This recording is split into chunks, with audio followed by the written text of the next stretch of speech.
Thanks for watching Valaction videos. If you like what you see, please click the subscribe link or like it down below. Thank you. Hello, my name is Jeff Hajic. I am the owner and founder of Valaction, and this is my virtual consulting series where I'm going to be talking to you about some of the ways I go about helping companies improve, what I do when I come in as a consultant, and what I recommend you do also. So as I go in, I like to ask a series of questions, and I call this my lean assessment or my continuous improvement assessment litmus test. And there's 5 basic questions that I ask. And the first of the questions is, if frontline leaders individually hit each of their targets, does the company as a whole also reach its goals?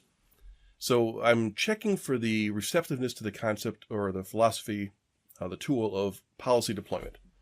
So policy deployment is essentially a top-level goal is set from your strategy, and these goals are broken down into lower-level goals. And the goals are really focused on a process. So we don't look at saying, whatever the goal is, we look at the underlying processes that are in there within that goal and what processes help us reach those goals. Where are they deficient? Where are they coming up short? Because obviously if we're setting a goal, it's because we want to improve on something or do something differently.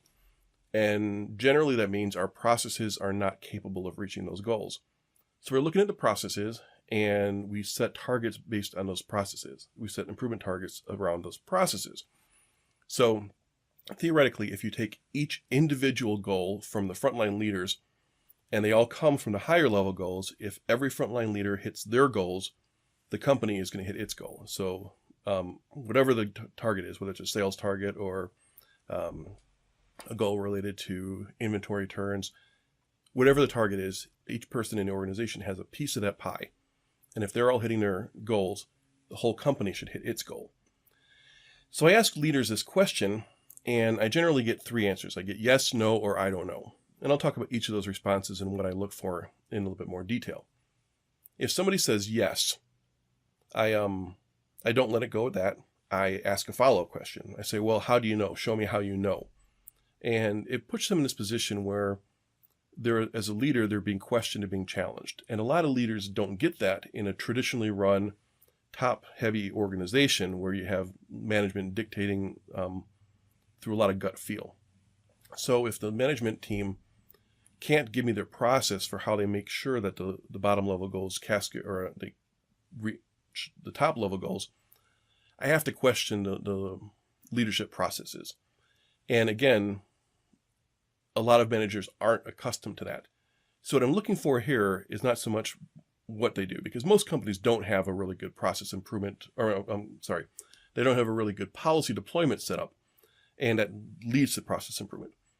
So if they don't have good policy deployment, we're looking at managers having to make a change. So I'm really looking at the receptiveness to change at the top levels, not just at the bottom levels. So when managers think about continuous improvement, often what they think is they're going to end up having their junior leaders and their frontline teams do things differently. And they don't see themselves and their management style and their management processes as a problem that needs to be changed. So I'm looking for the response when they say yes and I say, well, show me how. I want to see what they're thinking and how they respond to being challenged, because that'll go a long way toward understanding whether or not this company is going to be successful in their lean efforts. If they say no, it's very uncommon, but it tells me that they really do understand that there's a problem and they want to do a little bit better. They understand that they're not able to link their goals to the high level. And the most common is, I don't know. It's a question most people have not been asked when they're in a leadership role. They don't get asked how do frontline goals link up to high-level goals. So if they say, I don't know, it's pretty typical. And I look for some signs of embarrassment. I look for signs of resistance. And I'm just looking for the general demeanor of the person. And again, this is not a science where I'm jotting things down and logging and putting people on a report or anything. It's really just about understanding how do I need to go about making improvements? What kind of style do I need to have when I go into there? So this is Jeff Hajic signing out. This is my virtual consulting series. And until next time, best wishes on your lean journey.